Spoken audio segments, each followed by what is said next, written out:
Hello, and welcome to Analysis with me, Oliver McTiernan. Today marks the 23rd day of the Israeli attack on the Gaza Strip. Over 1,200 people are dead and thousands more are injured, many of them women and children. The leader of the military wing of Hamas said there will be no truce in Gaza unless Israel lifts its siege. In this round, the occupying entity will not enjoy security unless our people live in freedom and dignity. There will be no ceasefire before the Israeli aggression is stopped and the blockade is lifted. We will not accept interim solutions which are not benefiting our people. US Secretary of State John Kerry said Prime Minister Benjamin Netanyahu will only consider a ceasefire which guarantees Israel's security.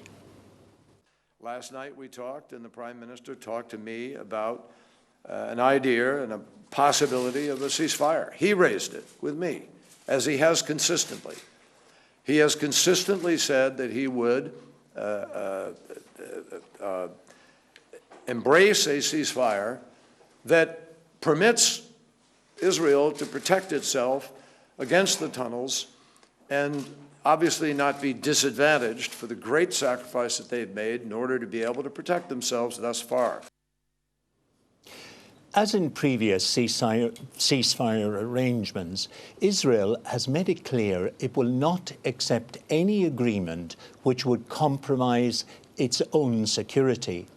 However, this time, Hamas has also vowed not to back down until the siege of Gaza is lifted and the people can enjoy a normal and dignified way of life.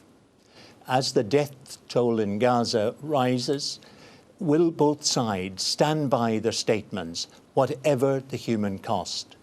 Well, with me in the studio to discuss this are Ben White, who is a freelance journalist, Dr. Mark Ellis, Executive Director of the International Bar Association, and Professor Alan Johnson, Senior Research Fellow at BICOM, the Britain-Israel Communications and Research Centre. Welcome to all of you. Ben, will Hamas back down on its condition of lifting the siege before they agree to a ceasefire? I can't anticipate them making a concession on that front, particularly given what we've seen happen over just over 3 weeks now, where the military, one of the most advanced militaries in the world, has battered a fenced-in majority refugee stateless population. As you mentioned, the death toll, I think it now is approaching 1,300 people. Most of them are civilians. A UNICEF statement yesterday said that Israel has killed 230 children, which equals about an average of 10 every single day. But Ben, what level will be where people say, well, enough of death, we've got to find a way of stopping this killing? Yeah. I mean, the Israeli strategy is based on this idea of deterrence theory, which they've tried in Lebanon and in Gaza before. And basically, it's a strategy that legitimizes the targeting of civilian population and civilian infrastructure on the assumption that that will cause the population in question to rise up against or oppose the group that Israel is targeting. I think you can see that the lifting of the siege is not quote-unquote a Hamas demand, but is in fact a demand that's being made by Palestinians in the Gaza Strip in their entirety. A large collection of civil society groups made that claim, and Palestinians in the West Bank have made the same. And in fact, it's the same demand of NGOs over a number of years now. Alan, where do you think Benjamin Netanyahu stands on this? Will there be a point when he says enough, the impact of this will be more damaging to Israel than the security threat? I think what we need to remember is that the Israeli government accepted a ceasefire. It was proposed by Egypt, it was supported by the Arab League, it was supported by the United States of America, it was supported by the European Union, and it was supported by Mahmoud Abbas. Sorry to interrupt you on that, but I understand what the Egyptians didn't do was actually to consult the main protagonist in this, Hamas. Well, they consulted Mahmoud Abbas, who was certainly supportive of that ceasefire agreement, which would have seen hostilities cease and discussions begin on what Ben calls the lifting of the siege. The point to make about that, I guess from an Israeli point of view, is that There is a reason for the blockade. It isn't simply cruelty. Your readers and viewers need to understand there have been something like 15,000 rockets launched against Israel since 2001. When Israel withdrew in 2005, the then Prime Minister Ariel Sharon said, we want to live side by side with a Palestinian state. He'd crossed his Rubicon. He had accepted the notion of the state. The reply from Mohammed Diaf, who is still, we're hearing today, leading the Hamas forces. At the time, his reply was pretty instant, which was, we declare jihad on Israel, all of Palestine will now become hell for you, and he quadrupled the rocket threat. But, Alan, I understood the original reason for this blockade in the sense of stopping all sort of social, economic interaction with the Gaza Strip was primarily to put pressure on Hamas over the release of Gilad Shalit. Well, we've had Gilad Shalit released, but the siege or the blockade continued. No, it was originally imposed not just by Israel but also by Egypt. That's important to note. It was imposed because of the terror threat and the rocket threat from the Gaza Strip. That threat increased after 2007 when Hamas drove out Fatah from the Gaza Strip and took over, throwing Fatah militants from roofs and so on in pursuit of that power. At that point, Israel and Egypt imposed a blockade, trying to do something very difficult, which is to stop materials reaching the Strip that could be used by Hamas to make rockets and other forms of weaponry for use against Israel, but on the other hand, minimizing the discomfort and the distress, which is undoubtedly enormous and terrible to the Gazan population. So, for instance, since January this year, I think 200,000 tons of materials have gone in, rubble, wood, stones for building things. What, not myself, but the British Foreign Office Minister said in the House of Commons last week was that we know, he said, that material wasn't used to build the infrastructure for Gazan civilians. It was used to build the terror tunnels, which have terrified Israelis and which are driving in part the intensity of the reaction. It would be interesting to see what evidence he has for that statement, because, I mean, the times I've gone to Gaza, I've seen people actually recycle a lot of the material that was damaged through bombing. But I presume he has evidence. But if I can just move to Mark. Mark, we see there is a standoff where both sides are saying, OK, we will only accept a ceasefire if these preconditions are acceptable. At what stage does this hit the legal barrier of unacceptability? Well, I think it reached that stage a long time ago. It has always reached that stage because in the middle you have civilians that are being affected. And I think both parties would agree that this is unacceptable. And yet both parties pursue a policy or policies that end up having a significant impact on civilians. The rocket attacks from Hamas into the territory of a sovereign state is per se illegal. It violates every aspect of international law, and Israel has a right to defend itself. However, in defending itself, Israel must maintain adherence to international principles of distinction, always making a difference between civilians and combatants, and proportionality. How far do we go in order to counter the threat? And I think that's where the question is right now. I think perhaps we're certainly at a point where I think the general sense is we probably are going too far, that Israel is going a bit too far. But how would you define legally proportionality? It's interesting because it comes down to a fairly subjective assessment, and it comes down to also an assessment on the ground. But proportionality deals with a situation where you're making the distinction between the civilians and combatants. You cannot target civilians, per se illegal. But the proportionality rule goes that if you're going after a military target, which is a legitimate target in the self-defense that Israel is pursuing, still, if civilians are going to be excessively harmed or killed, and that is excessive in relation to the military objective, you cannot do it. And so, for example, if you're going after a rocket that's being launched in one of the streets in Gaza and surrounded by civilians, and you're going to purposely attack that rocket, but in doing so, you have a sense that you're going to kill, let's say, 3 families of civilians, then in my opinion, that would be inappropriate and illegal. You couldn't target that rocket missile, even though it's the rocket missiles that Israel is trying to stop. And that's a legitimate right for Israel to say we no longer want that to happen. But Mark, we've been here now, this is the third time in 5 years, and there seems to be no follow-through at the international level. Aren't we in some way undermining international law and the whole international order by not having a follow-through on these issues? Absolutely. I couldn't agree with you more. International law is there with principles. As an international community, we've worked hard to ensure that there are principles that you follow in war, principles you follow prior to a military attack.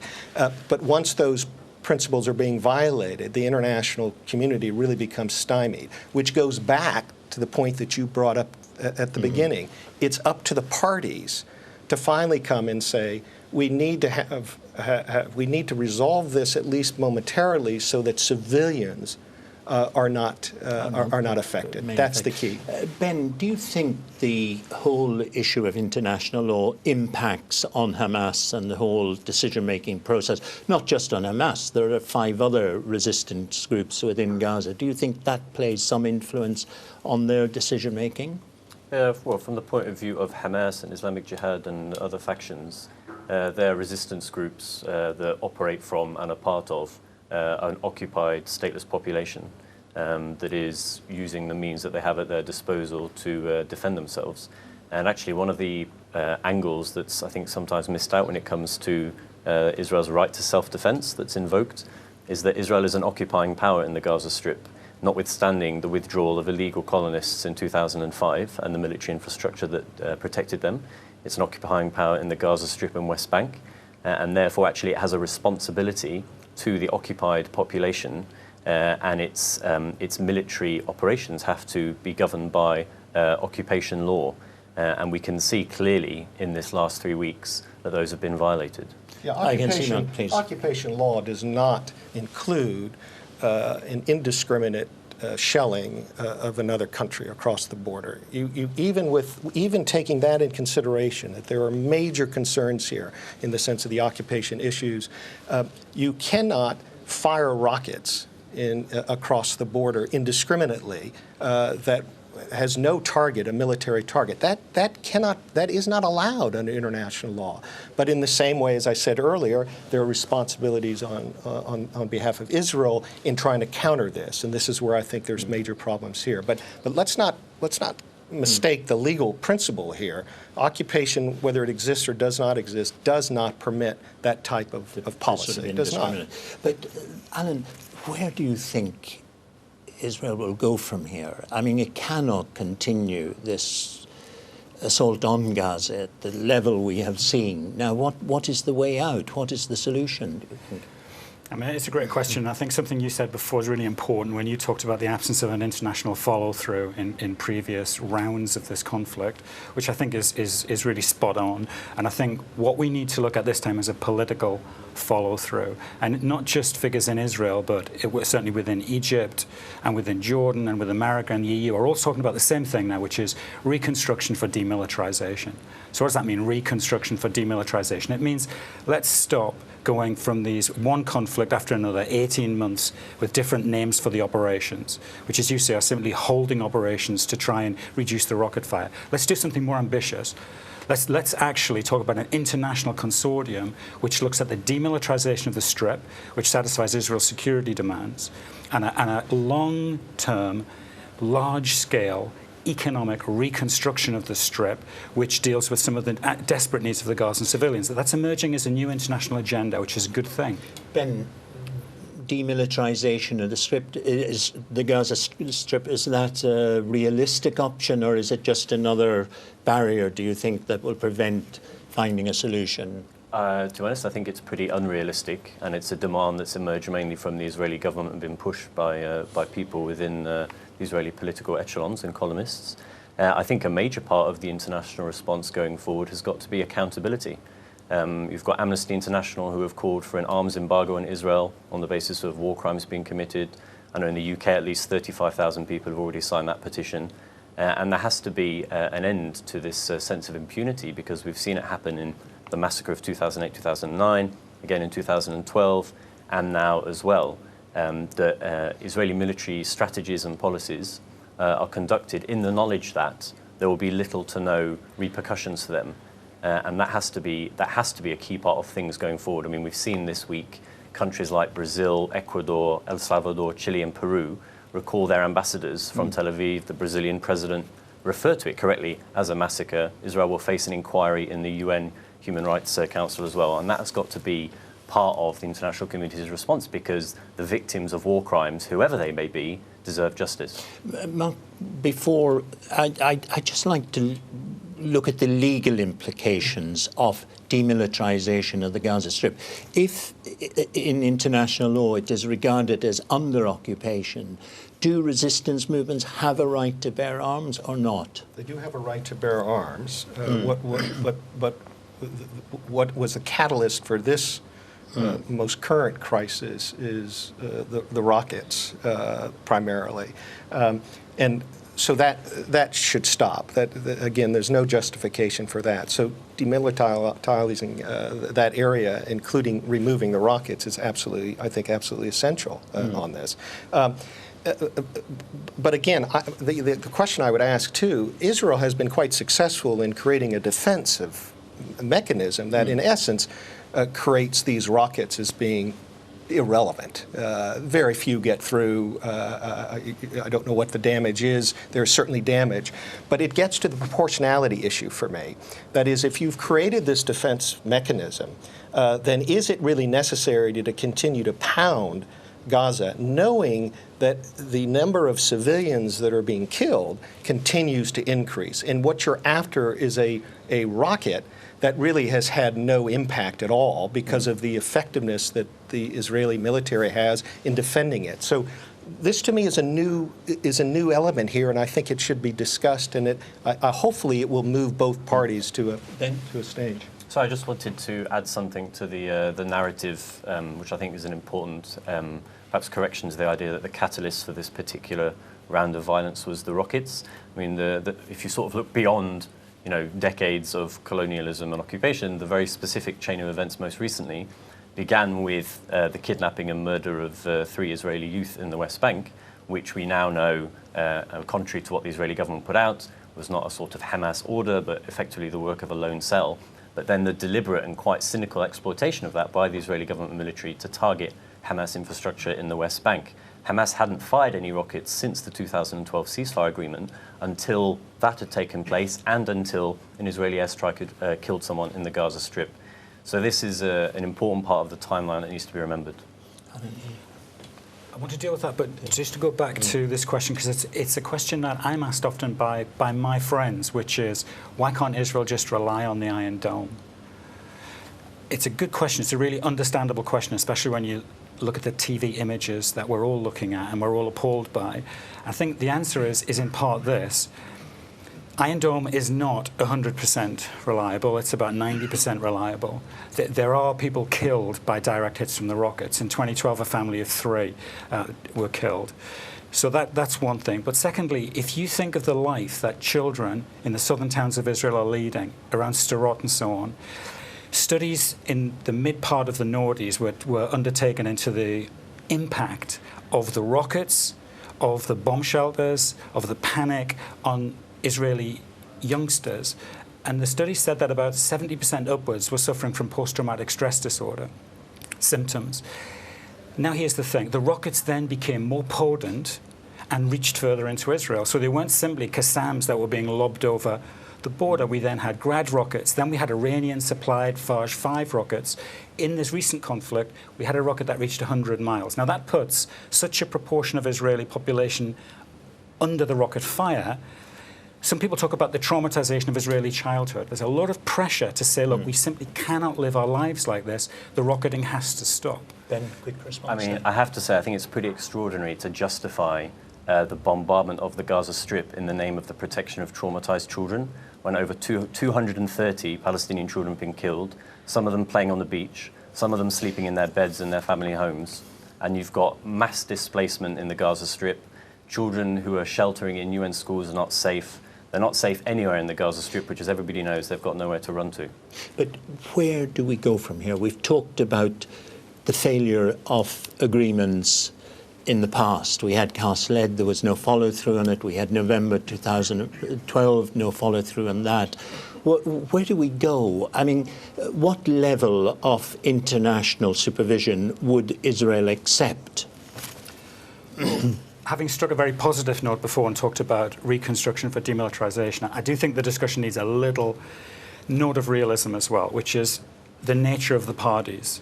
Who are we dealing with when we talk about Hamas? I think in the UK there's a view that, perhaps this is a kind of a ANC, a Mandela-like organisation, or perhaps a Che Guevara-like organisation. It really isn't. It's an extreme, violent Islamist organisation committed to Israel's destruction.